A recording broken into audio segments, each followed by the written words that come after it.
Seconds plagued by death.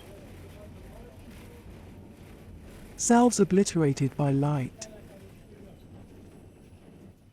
I am a manipulative piece of shit. Sometimes.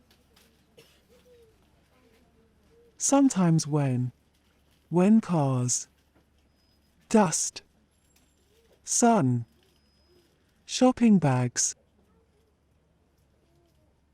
movements of people, and of our nothingness.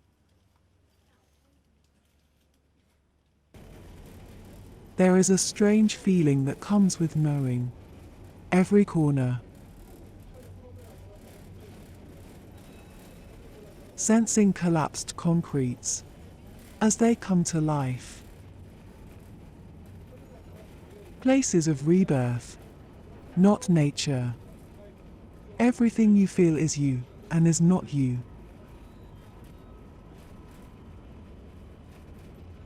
I rage amongst sidewalks and pigeons. I search for that death plague.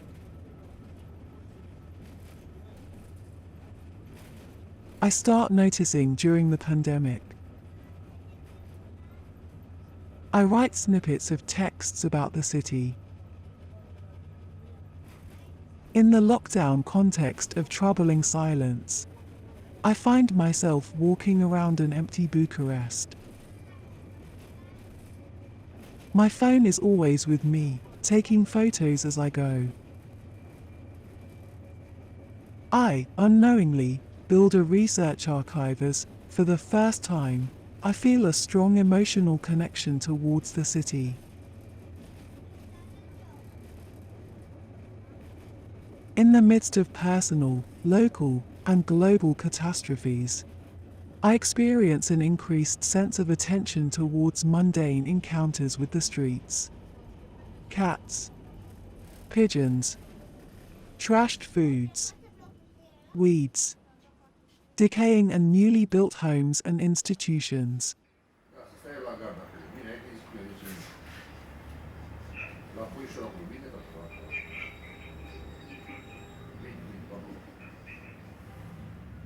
The undisturbed landscapes in my proximity. I try to stay with the affections that Bucharest engenders. Turning to my personal archives, temporalities accumulate. We find new ways to refurbish our bodies as Western. Circuits of power, forever rearranging. Individual streets act as socio-material dispositif. They archive the multiple modernization projects that have reconfigured the city, as well as their destruction. We find ourselves living in the rubbled landscapes of past capitalisms and socialisms. In the aftermath of the cruel promise that post-socialist Westernification would finally materialize the fantasy of a good life for Eastern Europeans. Yet, in this atmosphere of life after the end of histories, visionaries of progress continue to carefully bind their hopeful stories about a utopian urban future. They assemble in parks and gardens. As rubble turns into ruin, as the social form of the working class dissolutes,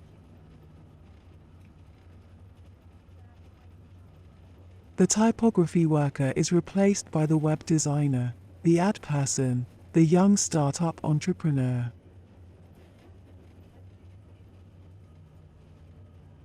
No longer does the power of factory exploitation feed capitalism. It is, presumably, self-managing.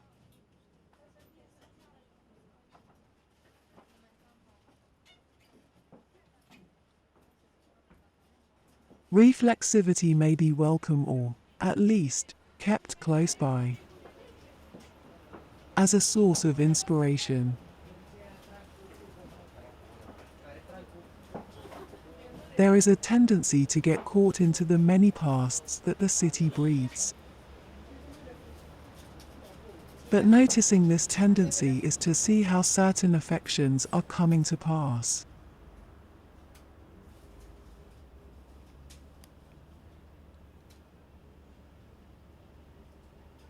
According to Elizabeth A. St. Pierre, to research your hometown is to place yourself in a past, present, future. Straying away far from official data, overwhelmed with a lifetime of the real. Remaking the field as you write.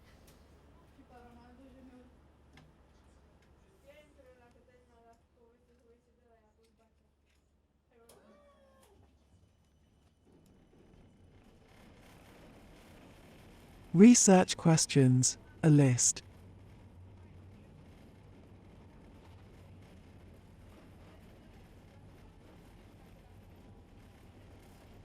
What politics of space, time, and affect are mobilized in Bucharest's transformations? How is creativity reconfigured and how does it reconfigure the city in these spatiotemporal worldings? How are culture and creativity conceptualized and practiced in relation to Bucharest's urban gardens? How are the ruins of the interwar period remade?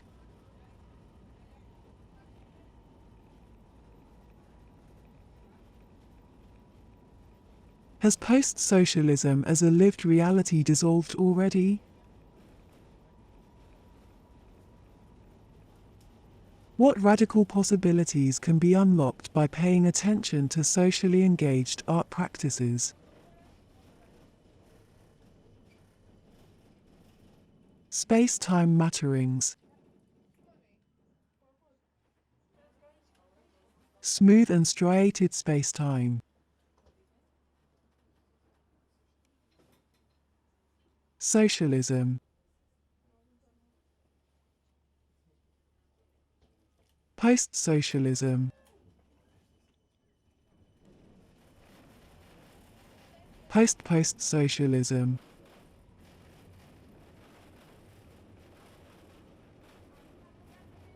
Virtualities of the past. Knowledge and the unknowability of the city. The list could be longer, overwhelmingly long. Like a double-bladed sword, memory is there to help and to halt the process. New entanglements, actualizing pasts together with desired futures. The city still won't allow itself to become sterile.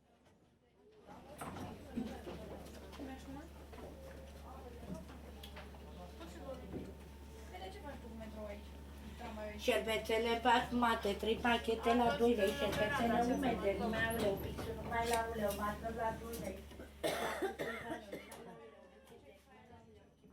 When the dreams of modernizers are halted. When, as Romanian sociologist Liviu Chelsea writes, previous efforts to separate nature from society cease.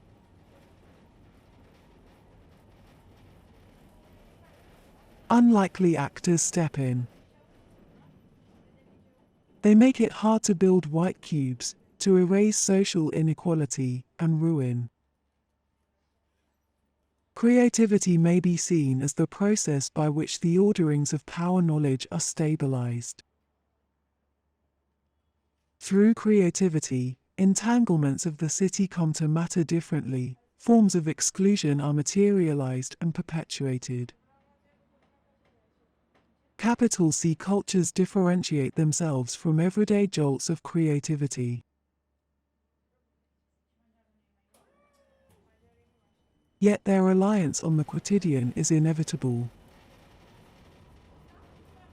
On imagination.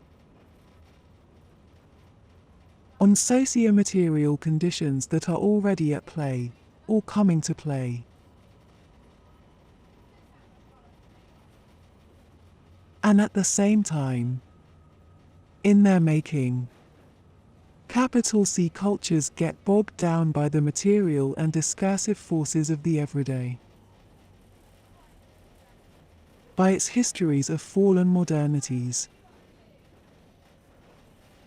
Through holes in the ceiling. By entities that just won't let things stand straight.